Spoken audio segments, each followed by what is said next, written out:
Hello everyone, welcome to the lecture series on fundamentals of generative AI and large language models. In our previous session, if you remember, we have started with the optimizers where we have seen the 4 different optimizers, and in this particular session we will continue with the remaining optimizers. So let's quickly recall what we have learned in the previous. So is it not the weight update is stochastic gradient descent with momentum is what we had done, and then we had stopped the previous session. So before we start the next, I want you to look into this particular example. So here stochastic gradient descent, I am just taking only the weight update formula. Here W nu is equal to W old minus learning rate derivative of loss with respect to weight. So G, if you substitute G with this, then it is same as whatever the formula that we have seen in the previous session. And from the previous we have also learned this, when the gradient is a positive, weight gets decreased.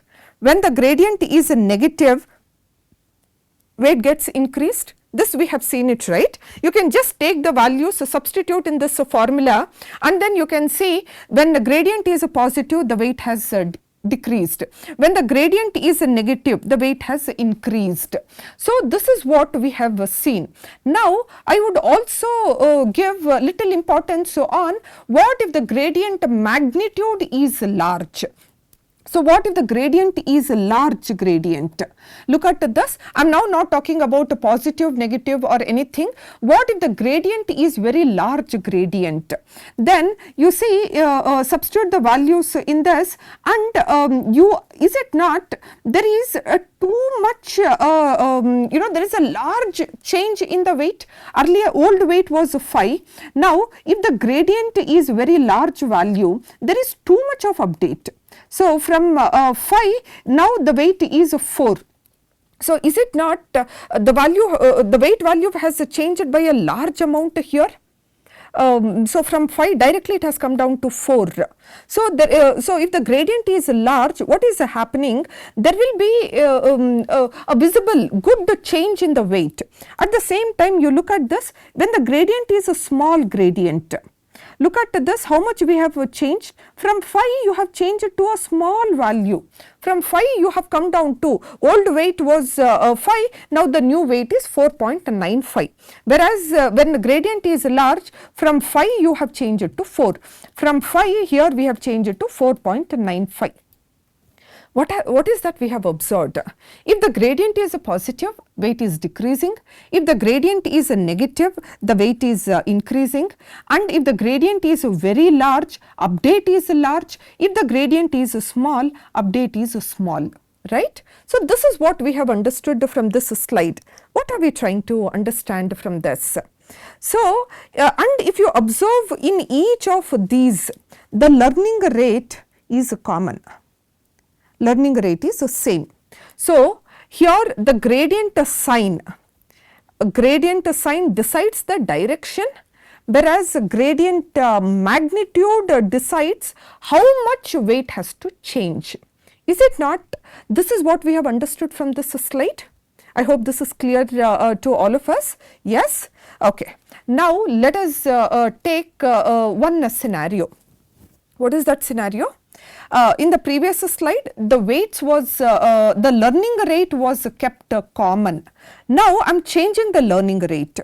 Old weight is 5, the gradient is 10, which means I am now talking about a scenario where the gradient is a large gradient. But what is that you have to focus here? Look at the learning rate is different. Can you look into this? Old weight is 5, learning rate what you have taken is a smaller learning rate, and you see there is a small change in the weight. Okay. Now take a moderate learning rate, substitute the values in this, and then you see there is a change from 5 to 4. But look at this last one, there is a large gradient, learning rate is high. When learning rate is high, is it not too much abrupt change has occurred? From 5 directly we have made the weight as 0. It's something scary, right? It's not something very usual one. Okay. What are we trying to understand? Learning rate has an impact, right? Okay. Let's now take a other side where the gradient is small. Okay. Again we are seeing the weights are, the learning rates are different. Look at this learning rate, look at this learning rate, look at this learning rate. Okay. When we have a smaller learning rate, there is a small change in the weight. Okay. When the moderate, when you are using a moderate learning rate, there is okay. When there is a high learning rate, larger learning rate, you see here. So, I am not asking you to focus on if the gradient is large or gradient is small. I am only asking you to focus on based on different learning rate, there is an impact on weight update. Agree to this? Yes. So, for the same gradient, whether it is large or a small gradient, not bothered. Learning rate actually controls how the weight actually changes. I hope you are able to you are convinced with this particular slide about this statement. That is, learning rate controls how the weight actually changes. Okay. Now, let us come back to one important point. In a neural network, it is not just one weight or a few weights. You will have millions of weights, and all those weights will not receive the same gradient. Do you agree to this? All weights will not receive the gradients of same magnitude. Some will receive a larger gradient, some will receive a smaller gradient. So, when the weights may receive, some weights may receive a larger gradients and some weights may receive a small or a rare gradients. Then stochastic gradient descent, what we did, we have used a same learning rate throughout. But that is not an ideal scenario, right?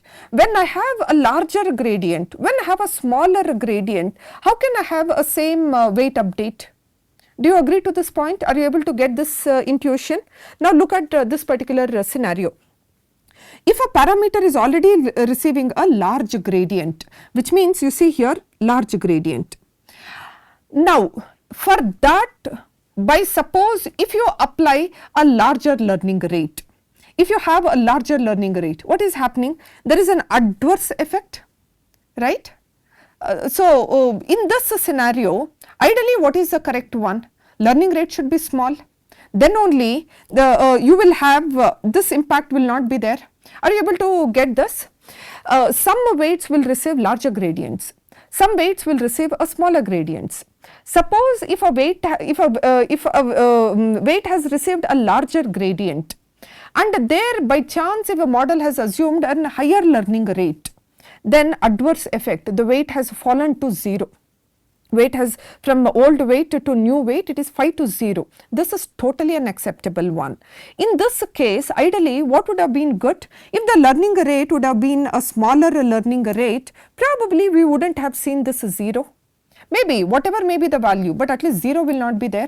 At the other side, look at this scenario where the parameter is already receiving a smaller gradient. We have a small gradient here, and for this already the gradient is small. In that we have put a small learning rate, right? What is happening? The weight update is very slow. Is it not? How much you have changed? From 5 you have changed it to only 4.99. How much impact it will have on the error? Very small impact. Is it not? Convergence will take so much of time. Reaching to global minima will be time consuming. In this case, ideally what should be the scenario? The scenario should be the learning rate should be large. The learning rate should be large here. Are you getting this concept? So here what exactly we are trying to understand is, when parameters are getting different gradients, ideally using the same learning rate is not a correct solution. Now you can ask why same learning rate, because stochastic gradient descent assumes the same learning rate throughout, but we do not want that. Based on if the learning rate is, if the gradient is very large, I want the learning rate to be small.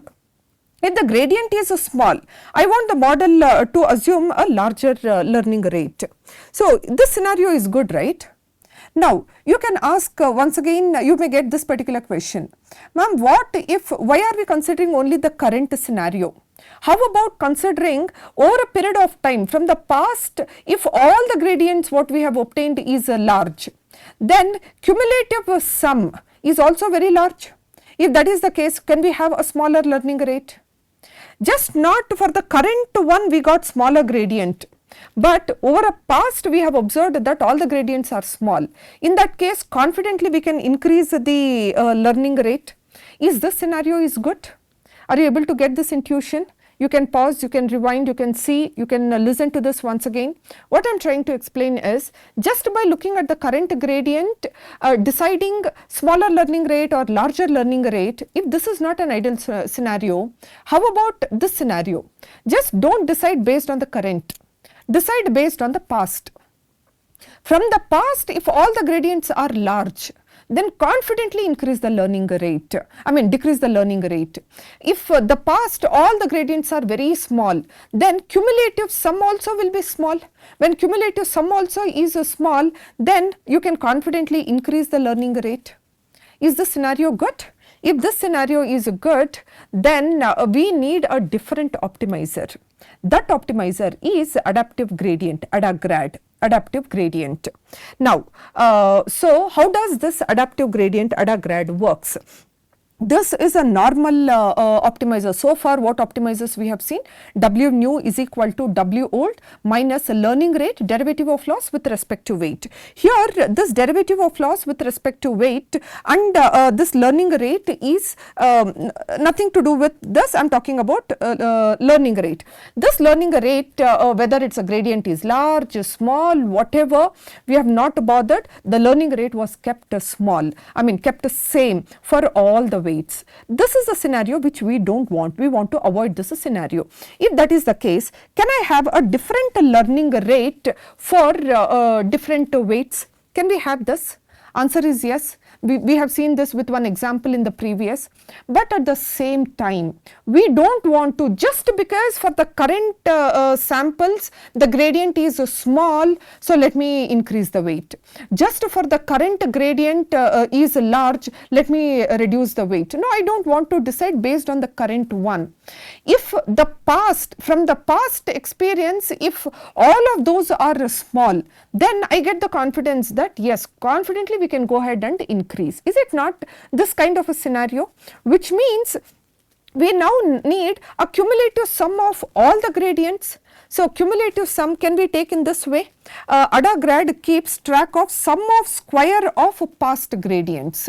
So, how do you take a sum of square of past gradients? Is it not this? Summation is a sum. Gi is this derivative of loss with respect to weight, which is a gradient, and then you are taking a square, and then you are taking all of the previous instance. So, from I equal to 1 till, if you are doing a current, just based on current you are not deciding it, you are deciding based on all its previous. So, till the previous, take the square and then add it. So, at every step take the gradient, square it, add it to the previous total. So, what is this t minus 1, alpha t minus 1 is actually doing? It is cumulated squared gradients. It is from the previous step. Cumulated squared gradients from the previous step is what this alpha t minus 1 is actually giving us. Okay.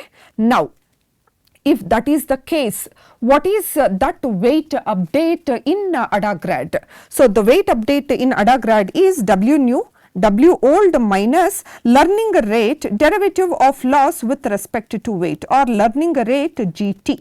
This is what we had seen so far. But now I don't want to keep a same learning rate for all the weights.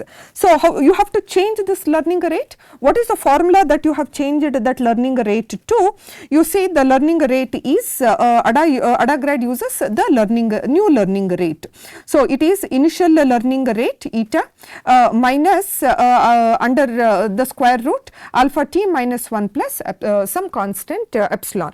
So, this constant you are writing only to ensure denominator should not become 0. Okay. Now, okay, let us see, there is some formula. Now, you can see how this formula will help in achieving whether to increase the learning rate or decreasing the learning rate. Let us try to understand that scenario now. So, what we have understood, AdaGrad, so far same learning rate, we do not want the same learning rate to happen. If that is the case, based on the gradient, we want to increase or decrease. But at the same time, just based on the current, we do not want to take the decision. Therefore, we have taken the cumulative sum of the square of all the past gradients. Okay. Now, how based on that we are going to get different learning rates? Now, you tell me, what does this this particular holds? Is it not okay? This is nothing but from the previous. It is the sum of square of all the past gradients. That is what is this part. Okay. Now, you tell me, if this holds sum of square of all the past gradients, if all the previous are small. Let us assume all the previous one. For the first mini batch, let us assume the gradient is 0.1. For the second, the gradient is 0.2. For the third one, for the third batch, the gradient what we have obtained is 0.3. Let us assume this. Now, what are we taking? We are taking the square of this. Okay, let us take this also. Why only positive? Let us assume 0.4. We have got this. We are taking the square of this, taking the square of this, taking the square of this, and you are adding each of these. Is it not, when all the previous gradients are small, square and cumulative sum also will be small? If the cumulative sum is small, then is it not denominator term in this entire denominator term is small? When denominator term is small, what will be this value? Just think back. When denominator something divided by something, when the denominator value is very small, is it not we are going to get a larger value? High value, not larger, high value. Then is it not the learning rate is high here? Are you getting this? Yes? Okay. Now see, when the gradients are very large, say for example the gradient is 5.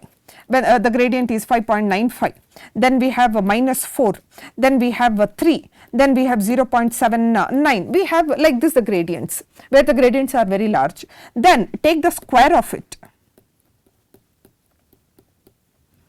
and then take the sum of it. Is it not this entire result value will be very high? Which value is high? Is it not alpha t minus 1 value is high? Where is that alpha? Denominator. If denominator is very high, what will be this value? Is it not small? So, is it not when the cumulative sum of all the previous gradients are very large, weight has to be, learning rate has to be decreased. If the cumulative sum of all of the previous gradients are very small, then denominator term is very small. When denominator term is very small, then this value is increasing. Is it not you are changing the learning rate? Learning rate is increasing here. So, what are we trying to understand here?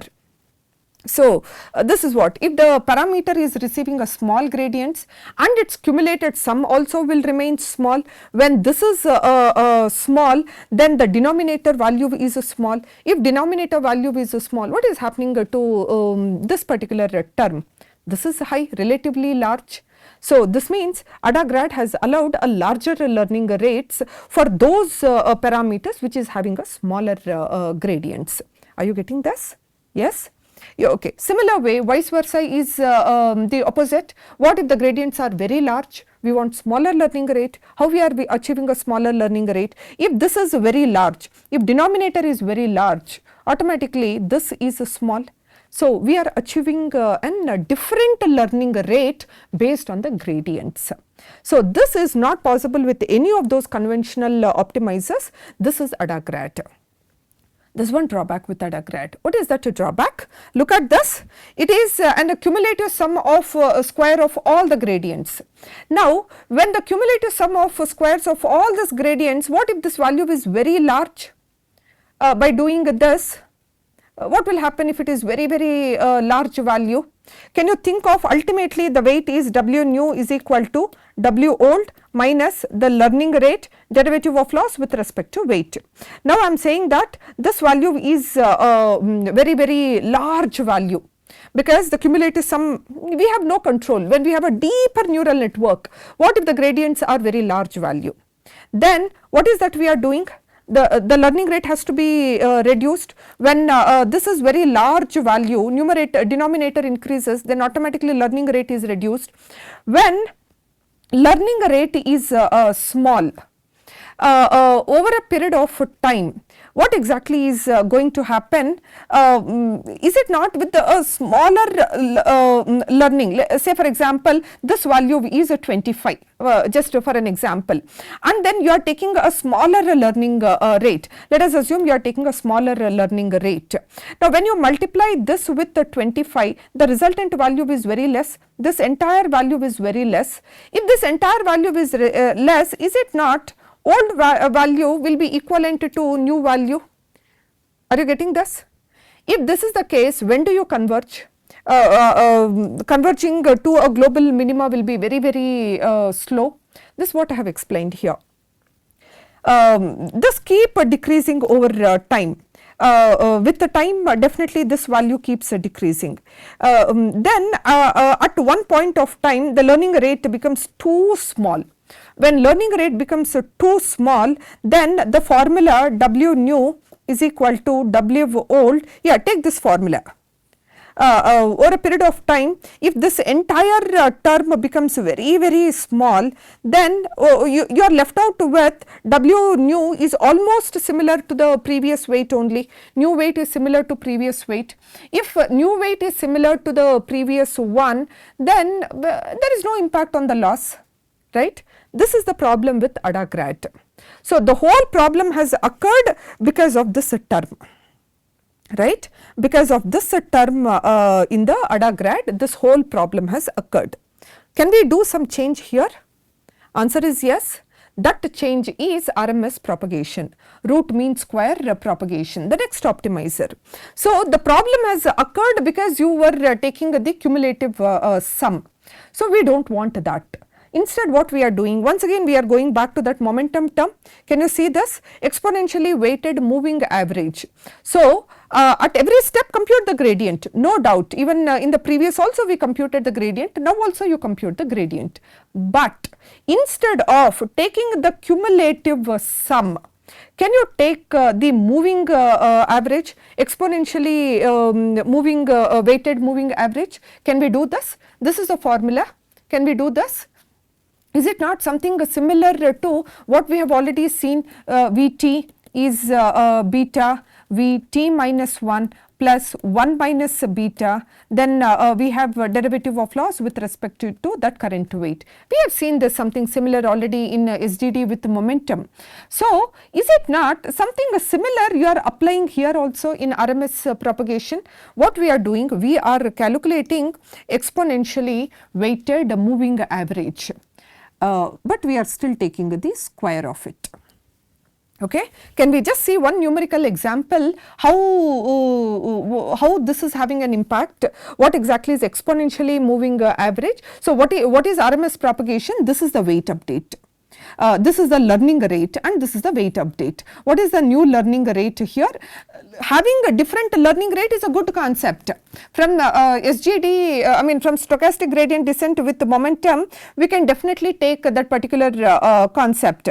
But the problem there is when the gradient is over a period of time, when that cumulative sum increases and over a period of time that learning rate is decreasing and old weight is equivalent to new weight. To avoid that, some portion of it, you are now taking an exponentially weighted moving average, we are writing it as ST.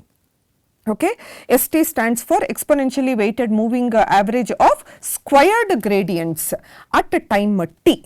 Okay. So, now you instead of alpha t minus 1 at the bottom, we are now taking, so if this is alpha t minus 1, this will remain t minus 1. Yeah. So, instead of taking this here, we are taking st. So, what is st? Squared exponentially weighted moving average of squared gradient. So, we have taken st here. I hope this is clear to you.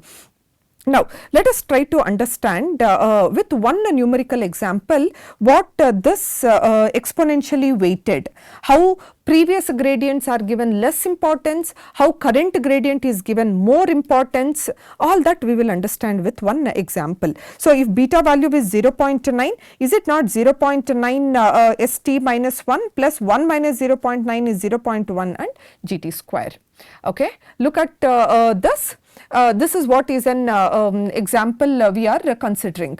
Now, at step 1 or at a time instance 1, can you see here definitely t minus 1 previous instance we have still not, so S naught will be 0, right. So, when you substitute the values in this, is it not we got this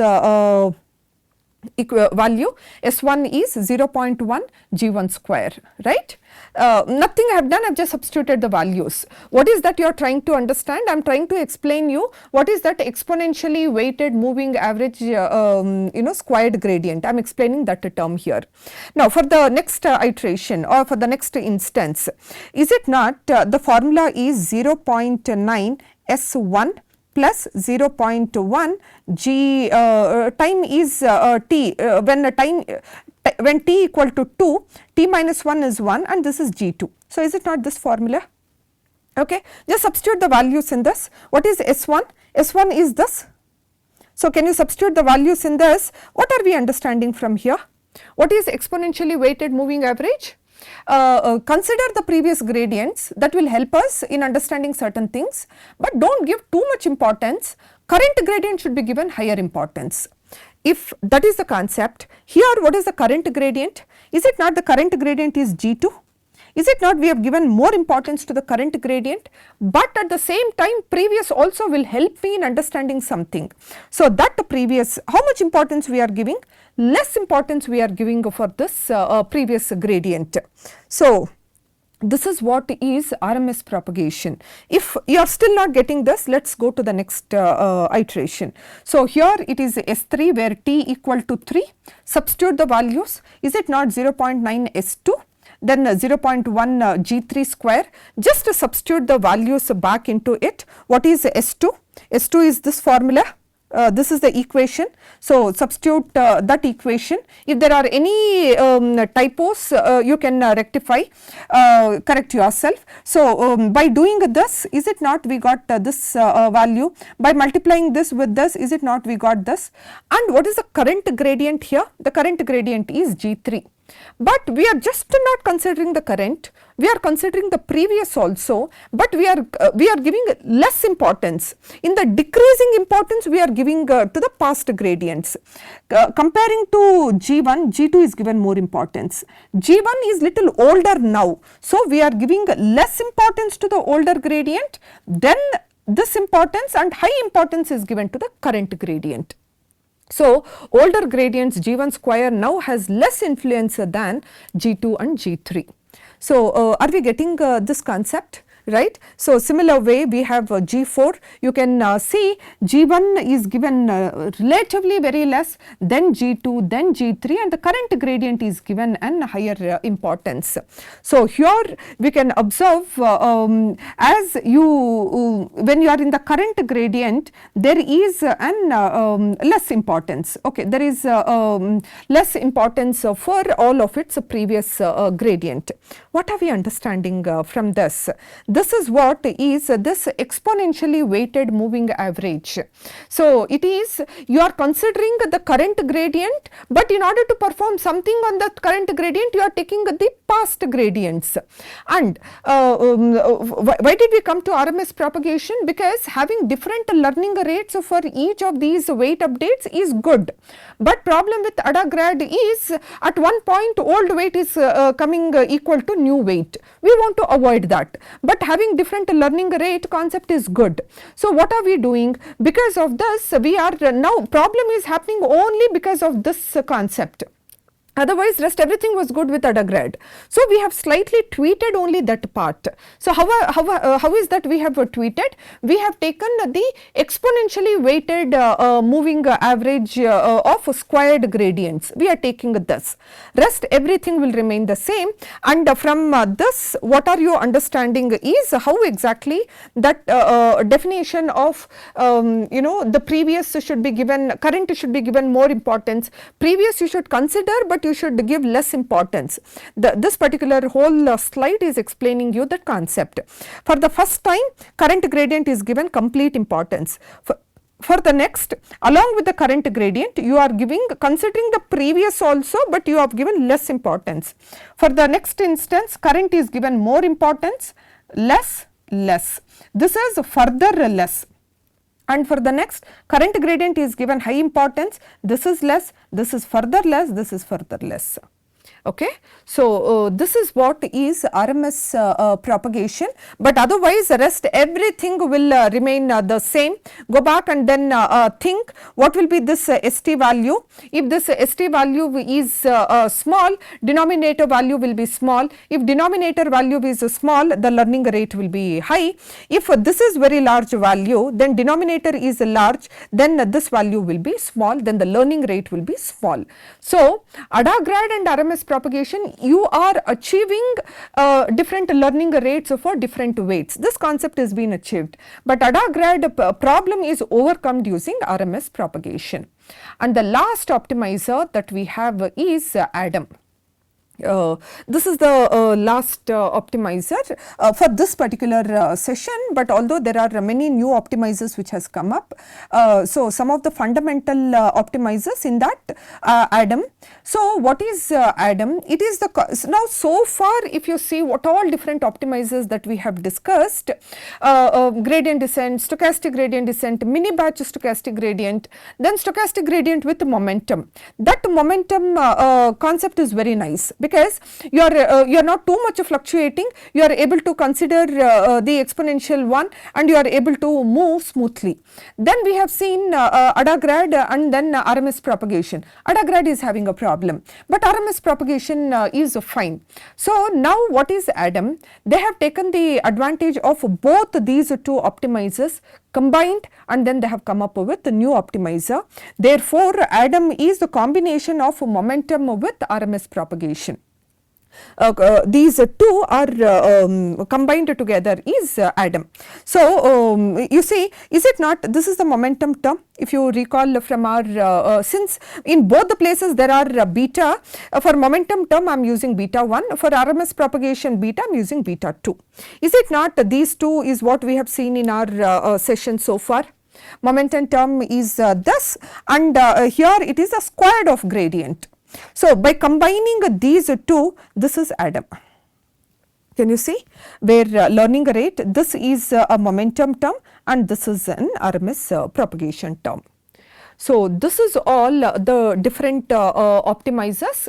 With this, we have come to an end of this particular session. So far, what we have discussed, we have first started, we are in the week 1, we have first started with understanding the fundamental terms that are used in generative modeling or generative AI concepts. Then we have moved to different activation functions, different loss functions that are used in a neural network. And then in the last session and this particular session is mainly focused on the optimizers, which play a key role in updating the weights. So, with this, whatever the fundamental concepts that was needed for our upcoming weeks, we have come to an end. In the next 2 sessions, we are going to study a quick recap of a convolutional neural network. So, we will understand in detail about how each of these layers work. That will be the topic of discussion for our next 2 sessions. With this, thank you.